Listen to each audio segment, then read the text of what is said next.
چوتھی چیز ہے حرمات خاصہ، جن چیزوں کی حرمت ہمارے دین میں بہت بنیادی حیثیت رکھتی ہے، جیسے جان کی حرمت، مال کی حرمت، عزت کی حرمت۔ فإن دماءکم واموالکم واعراضکم حرام علیکم کیومکم ھذا فی شہرکم ھذا فی بلدکم ھذا۔ یہ تینوں چیزیں ہیں نا کہ تمہارا خون بھی اس کی حرمت بھی ہے، تمہارے مال کی بھی حرمت ہے، تمہاری عزت کی بھی حرمت ہے، تو ان کو حرمات خاصہ کہتے ہیں، جس کا فرد کے ساتھ تعلق ہے۔ تو یہاں بھی قتال کا ذکر آتا ہے، جس سے مسلم شریف کی روایت ہے کہ یا رسول اللہ، اگر کوئی آدمی مجھ سے میرا مال چھیننا چاہے تو فرمایا نہ دو اس کو، اگر وہ مجھ سے لڑے تو فرمایا تم بھی لڑو، اگر وہ میرے ہاتھ سے مر گیا تو فرمایا کہ فی النار، وہ جہنم میں جائے گا، اور اگر میں اس کے ہاتھ سے مارا گیا تو فرمایا کہ تم شہید ہو گئے، جنت میں جاؤ گے۔ من قتل دون مالہ فہو شہید ومن قتل دون عرضہ فہو شہید ومن قتل دون دینہ فہو شہید۔ تو ایک تو یہ قتال ہے، اس کو احادیث میں اور فقہاء نے ذکر کیا ہے۔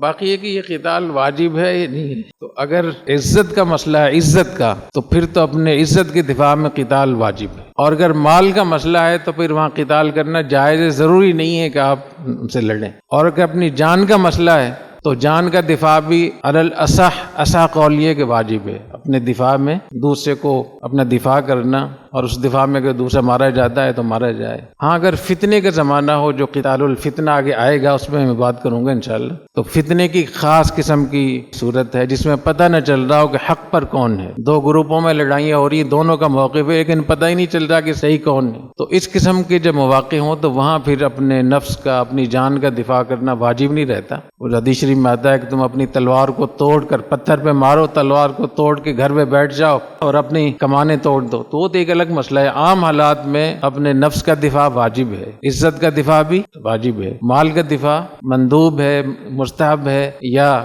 مباح ہے۔